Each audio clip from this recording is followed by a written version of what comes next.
प्यारे बच्चों, आप सभी का हमारे चैनल पे बहुत बहुत स्वागत है। दोस्तों, इस वीडियो के माध्यम से क्लास 10th के बच्चों के लिए चित्रकला का वायरल मॉडल पेपर लेकर के आ चुके हैं, जो कि 25 फरवरी 2023 बोर्ड परीक्षा के लिए सबसे ज़्यादा अति महत्वपूर्ण होने वाला है।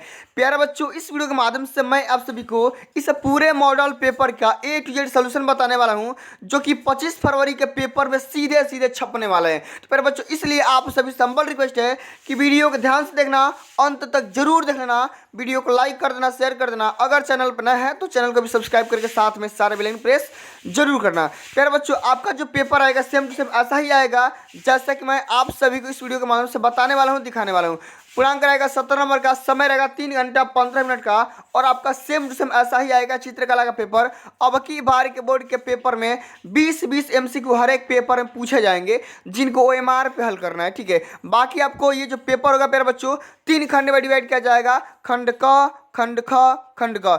एक बात मैं आप सबको बता देना चाहता हूं, आप सभी के बोर्ड के पेपर में मात्र 70 नंबर के क्वेश्चन करना है, अधिक के नहीं करना है। ठीक है, आपके बोर्ड के पेपर में अधिक नंबर के क्वेश्चन आएंगे, लेकिन आपको 70 नंबर का एक क्वेश्चन करना है। समझ में आ गया? चलिए, सबसे पहले प्यारे बच्चों हम इसके निर्देश को पढ़ते हैं कि प्रारंभ के 15 मिनट परीक्षार्थियों को पत्र पढ़ने के लिए आवश्यक दिए गए हैं, निर्धारित है। और ये जो पेपर होगा 3 खंड में डिवाइड किया जाएगा, खंड क में, खंड ख में और खंड ग में। सभी खंडों का आंसर देना आवश्यक है, जैसे कि मैं आप सभी को इस वीडियो के माध्यम से बता दूंगा पेपर कैसा आएगा, पेपर का पैटर्न कैसा रहेगा, मैंने ऑलरेडी इस बात को बता भी रखा है। ठीक है, आइए सबसे पहले दोस्तों हम क्या करेंगे, इसके जितने भी यहाँ पे मोस्ट इंपोर्टेंट बहुविकल्पी प्रश्न दिए गए हैं उन सभी प्रश्नों को हल करते हैं। हालांकि दोस्तों इस पेपर में जो भी बहुविकल्पी दिए गए हैं सारे मैंने ऑलरेडी हल करवा दिए हैं, लेकिन जितने भी मेरे जो स्टूडेंट्स हैं वो इस वीडियो को ध्यान से देख लेंगे और अपनी तैयारी को मजबूत बनाने के लिए इसको भी देखेंगे, और मेरे को अपने स्कोर कमेंट बॉक्स के माध्यम से कमेंट जरूर करेंगे। ठीक है, कितना सही हुआ है कितना गलत हुआ है आप लोग जरूर बताइएगा। आइए, सबसे पहला हमारा क्वेश्चन दिया गया है कि शीतल रंग कौन सा है। अब शीतल रंग मैंने कई बार बताया भैया, शीतल रंग को हम बोलते हैं एक ठंडा रंग। क्या बोलते हैं? ठंडा रंग भी बोलते हैं। अब ये कई प्रकार का होता है प्यारे बच्चों, ये होता है लाल होता है कि पीला होता है कि बैगनी होता है कि हरा होता है। देखो, इसमें ट्रिक भी लगाया जा चुका है, लेकिन फालतू ट्रिक लगाया गया, आप लोग उस पर ध्यान मत दीजिएगा। समझ में आ गया? तो शीतल रंग कौन सा होता है? तो शीतल रंग हम बोलते हैं हरे रंग को। किसको बोलते हैं? हरे रंग को, यानी ग्रीन को हम क्या बोलते हैं? शीतल रंग बोलते हैं। अब मेरे कमेंट बॉक्स में ये छाप करके बताओ कि गर्म रंग कौन सा होता है। गर्म रंग कौन सा होता है ये मेरे कमेंट बॉक्स में छाप करके बता दो। ठीक है, जिन प्यारे बच्चों को पता होगा वो कमेंट बॉक्स में अपना स्कोर और सारे प्रश्नों का जवाब मेरे को जवाब जरूर देंगे। समझ में आ गया? चलिए आइए अगला क्वेश्चन समझते हैं कि अजंता की गुफाओं की पेंटिंग किस काल की है? मुगल काल की, गुप्त काल की, जैन काल की या बौद्ध काल की? तो किस काल की है प्यारे बच्चों? तो अजंता की गुफाओं की जो पेंटिंग होती है वो किस काल की है? वो है प्यारे बच्चों बौद्ध काल की। ऑप्शन नंबर 3 बिल्कुल यहाँ पे राइट आंसर हो जाएगा। समझ में आ गया? चलिए आगे बढ़ते हैं। अगला हमारा क्वेश्चन पूछा गया है प्यारे बच्चों कि कला शब्द किस भाषा से लिया गया है। ये जो कला शब्द है, आर्टिस्ट वाला जो शब्द है, आर्ट वाला, ड्राइंग वाला, ये जो कला शब्द है किस भाषा से लिया गया है? संस्कृत से, हिंदी से, अंग्रेजी से या मराठी से? तो किससे लिया गया है प्यारे बच्चों? ये लिया गया है संस्कृत से। ऑप्शन नंबर पहला बिल्कुल यहाँ पे राइट आंसर हो जाएगा। समझ में आ गया?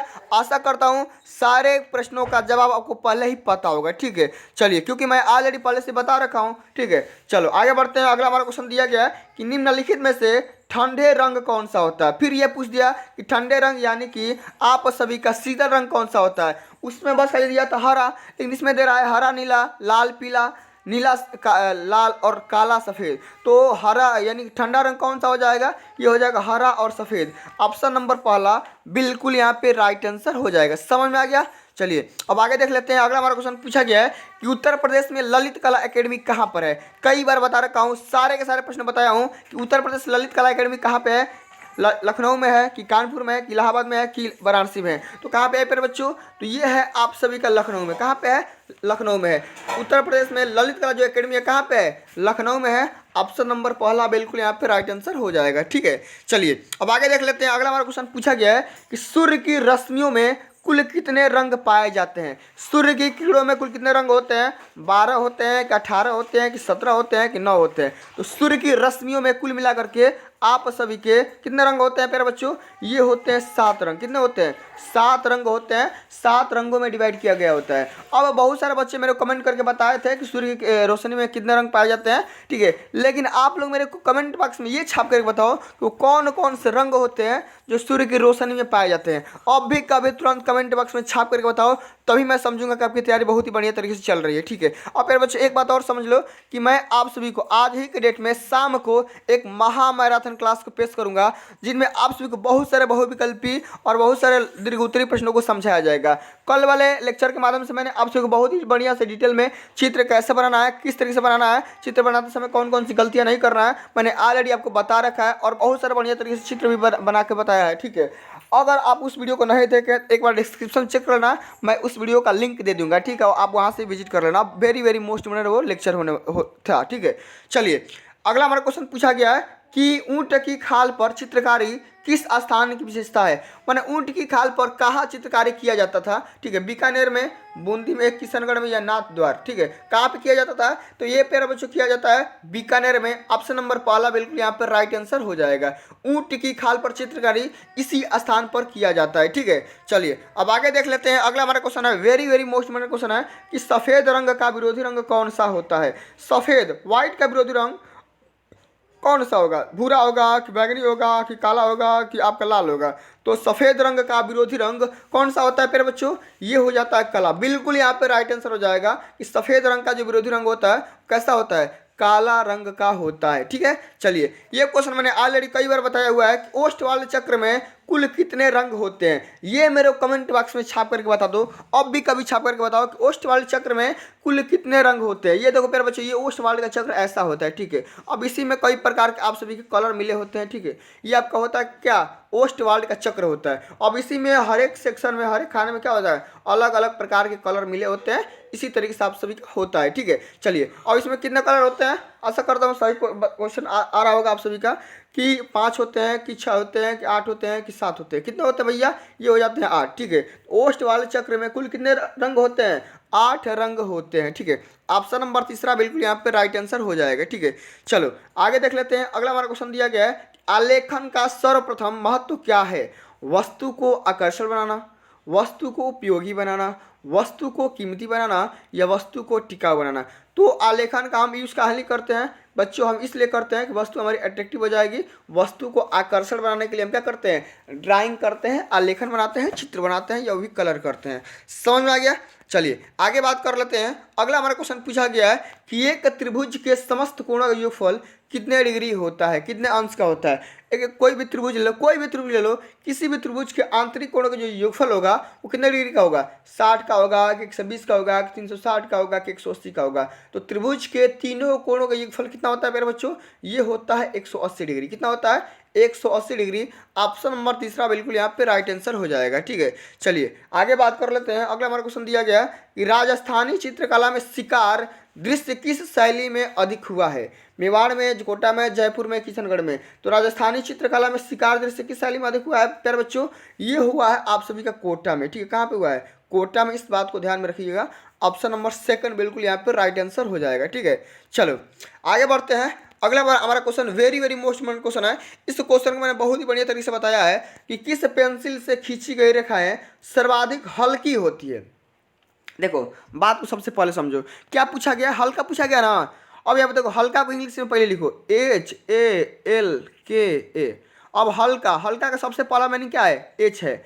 तो हल्का जब लिखोगे तो H आएगा। H मतलब क्या आएगा? 2H आएगा। कैसा आएगा? 2H आएगा। हल्का के लिए क्या आएगा? 2H, ठीक है। अब देखो जब यहाँ पे ऑप्शन नंबर तीसरा सही हो जाएगा इसका हल्का के लिए सर्वाधिक। अब हल्का के लिए इस्तेमाल करोगे ना तो आपको 2H इसमें पेंसिल की आवश्यकता पड़ेगी। लेकिन अगर ये क्वेश्चन ये बोल देगा सर्वाधिक डार्क यानी गहरा कौन सी पेंसिल चलेगी, तो डार्क मतलब क्या होता है? भारी मन मोटा। अब भारी चलेगी तो 2B हो जाएगा। B से भारी होता है ना तो 2B हो जाएगा। आप लोग ये ट्रिक याद रखिएगा, बोर्ड के पेपर में पक्का क्वेश्चन आएगा, गारंटी दे रहा हूँ, ठीक है। चलो अगला क्वेश्चन पूछा गया कि तटस्थ रंग कितने होते हैं। तो तटस्थ रंगों की संख्या 4 होती है कि 2 होती है, 1 होती है कि 4 होती है।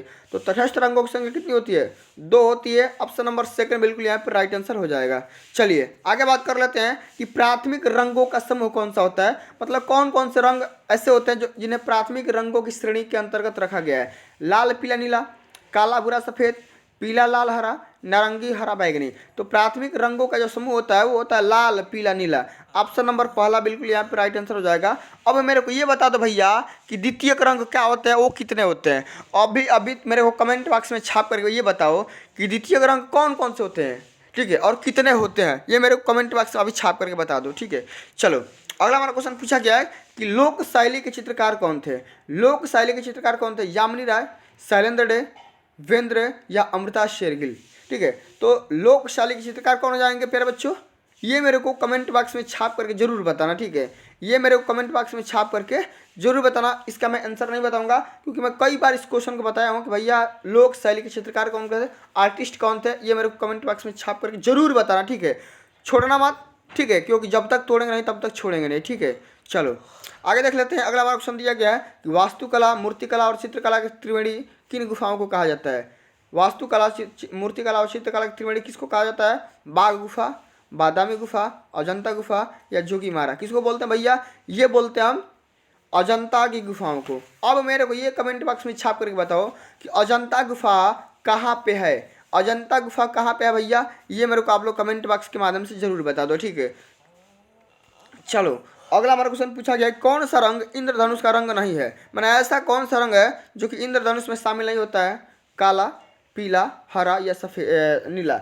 तो इंद्रधनुष में कौन सा रंग नहीं होता है, ये होता है फिर बच्चों काला रंग नहीं होता है। ऑप्शन नंबर पहला यहाँ पे राइट आंसर हो जाएगा, ठीक है। अब मैंने आपसे पूछा भी था कि इंद्रधनुष में कौन कौन से रंग होते हैं, आशा करता हूँ आप सभी लोग बता दिए होंगे, ठीक है। चलो आगे बात करते हैं। अगला क्वेश्चन दिया गया कौन सी पेंसिल से बनाई गई रेखाएं अधिक काली होती है। देखो यहाँ पे आ गया ना बात, अधिक काली होती है। अब अधिक काली के लिए आपको क्या करना पड़ेगा, 2B का इस्तेमाल करना पड़ेगा। ऑप्शन नंबर यहाँ पे तीसरा बिल्कुल यहाँ पे राइट आंसर हो जाएगा, ठीक है। अधिक काली के लिए 2B और अधिक हल्की के लिए 2H का इस्तेमाल करेंगे। समझ में आ गया। चलिए अब आगे बात कर लेते हैं कि चित्रकला किससे संबंधित है। चित्रकला मेघदूत से, रामायण से, महाभारत से या हेरिटेज ऑफ इंडिया से। तो चित्रकला किससे संबंधित होगा, चित्रकला हो जाएगा हेरिटेज ऑफ इंडिया से संबंधित हो जाएगा। समझ में आ गया। चलिए अब प्यारे बच्चों हम देख लेते हैं खंड ख के बारे में, आलेखन वाले को देख लेते हैं। सारे प्रश्नों के यहाँ पे जवाब मैं आपसे बताऊंगा, ठीक है। आप लोग आराम से बस खाली देखते रहो, ठीक है। अब करना क्या है, 16 सेंटीमीटर व्यास के एक वृत्त के पूर्ण इकाई वाले मौलिक अलंकारिक आलेखन बनाइए और उसे एक भारतीय पुष्प, पत्तियों और कलियों से अलंकृत कीजिए और आलेखन में 3 रंगों का उपयोग करिए। प्यारे बच्चों ये मैंने जो क्वेश्चन है ये मैंने ऑलरेडी करवा रखा है, ठीक है। तो आप सभी संबल रिक्वेस्ट है एक बार डिस्क्रिप्शन चेक कर लो अगर आप इस पूरे पेपर का सोल्यूशन चाहते हैं तो, ठीक है। इसका मैंने बढ़िया तरीके से करवाया हुआ है और मैंने आप सभी को पुष्प कैसे बनाना है, पुष्प बनाते समय कौन कौन सी गलतियां नहीं करना है, सब कुछ मैं ऑलरेडी बता रखा हूँ, ठीक है। वो जो लेक्चर है प्यारे बच्चों कम से कम 35 या 36 मिनट का है, लेकिन आप सभी से रिक्वेस्ट कर रहा हूँ कि सभी लेक्चर सभी सेक्शन को देख करके जाइएगा, क्योंकि अगर आप देख लेते हो ना तो बोर्ड के पेपर आपका 95% फिक्स हो जाएगा, ठीक है। लेकिन उसको देखना पड़ेगा तभी आपको पता चलेगा ड्राइंग कैसे बनाते हैं, ड्राइंग की कॉपी कैसे लिखते हैं, ड्राइंग के पेपर कैसे लिखते हैं, बोर्ड कॉपी कैसे लिखते हैं और बोर्ड कॉपी लिखते समय कौन कौन सी गलतियां नहीं करना है, सब कुछ मैं उसी लेक्चर के माध्यम से बताया हुआ है, बढ़िया से बना करके बताया चित्र, ठीक है। तो उसको जरूर देखना, ठीक है। चलो आगे देख लेते हैं। अगर आपको वो करना है तो वो करो, नहीं तो ये करो कि 10 सेंटीमीटर भुजा के एक वर्ग के केंद्र के लिए उपयुक्त एक आलेखन की रचना कीजिए जिसमें किसी भारतीय पुष्प, कलियों और पत्तियों का सुंदर संयोजन हो, ठीक है। और इन सभी चीज़ों पे ध्यान देना है, मौलिकता पे, रंग उत्तम रंग संगति पे, संयोजन पे और सामान्य प्रभाव पे, इन सभी पे ध्यान देना है। यही मैंने करवा रखा है। 10 सेंटीमीटर सबसे पहले एक वर्ग बनाओ, ठीक है, यहाँ पे छोटा सा एक वर्ग बनाओ और इसमें क्या करना है, कोई भी एक मैंने कमल का, गुलाब का, गेंदा का, ये जो भी भारतीय पुष्प है उसी का फिगर बना के आराम से कलर वगैरह कर देना बढ़िया तरीके से। समझ में आ गया। चलिए आगे देख लेते हैं, अंतिम नंबर सेक्शन को देख लेते हैं, स्मृति चित्रण के बारे में। इसको भी करना है कि इस प्रश्न में 2 खंड दिए गए हैं, एक अ दिया गया है, एक ब दिया गया है, दोनों को हल करना है, ठीक है। आओ सबसे पहले क्या करेंगे, निम्न में से किसी एक का स्मृति चित्रण करते हुए पेंसिल के द्वारा बनाइए। किसके द्वारा बनाना है, पेंसिल के माध्यम से बनाना है, आपको इसको चित्र नहीं करना है, ठीक है। जैसे यहाँ पे ये जो क्वेश्चन है वेरी मोस्ट इंपोर्टेंट क्वेश्चन है, ठीक है। आओ देख लेते हैं कैसा होगा। ये भी 25 नंबर का है और वो भी 25 नंबर का है, ठीक है। 50 नंबर और 20 नंबर का बहुविकल्पी 17 नंबर हो जाएगा, ठीक है। अब या तो बैट बॉल का फिगर बनाओ, नहीं तो मग का बनाओ, नहीं तो किताब का बनाओ, नहीं तो छाता का बनाओ। तो मैंने आपको मग का, छाता का और किताब का, बैट बॉल का, सबका मैंने चित्र बना करके दिखा दिया हूँ, सिखा दिया हूँ कैसे बनाना है, बनाते समय कौन कौन सी गलतियाँ नहीं करना है, सब कुछ मैं ऑलरेडी बता रखा हूँ, जा करके आराम से देख लो, ठीक है। अगला हमारा क्वेश्चन ये पूछा गया है, या तो वो करो या तो ये करो, ठीक है। इसमें से भी एक करना है, इसमें से भी एक को करना है, चारों को नहीं करना था, ठीक है। निम्न में से किसी एक का स्मृति चित्रण पेंसिल के द्वारा बनाना है। 15 नंबर का ये क्वेश्चन होने वाला, 15 सेंटीमीटर इसका डायमेंशन लेना है, ठीक है। चलो इसको भी देख लेते हैं। आम 2 पत्तियों सहित बनाना है, ठीक, आम बनाना है, 2 पत्तियों सहित बनाना है, यही मैंने बताया। भिंडी बनाना है, गाजर बनाना है और पपीता बनाना है। तो चारों में से किसी एक का ही फिगर बनाना है, आप सभी को जरूर बनाए, ठीक है। तो प्यारे बच्चों, अगर आप इन सभी का फिगर बनाना चाहते हैं, देखना चाहते हैं कैसे बनाया जाता है, आप लोग उसमें रिक्वेस्ट कर रहा हूँ, बार बार रिकमेंड कर रहा हूँ कि आप लोग उस जाकर के वीडियो को जरूर देखना, क्योंकि उस वीडियो के माध्यम से मैंने आप सभी को ऑलरेडी बता रखा हूँ, ठीक है। तो प्यारे बच्चों, आज के लिए बस इतना ही। अगर ये वीडियो आप सभी को अच्छी लगी होगी, हेल्पफुल लगी होगी, वीडियो को लाइक कर देना, शेयर कर देना। अगर चैनल पर नए हैं तो चैनल को भी सब्सक्राइब जरूर करना। मिलते हैं अगली वीडियो में, तब तक के लिए जय हिंद, जय भारत, वंदे मातरम।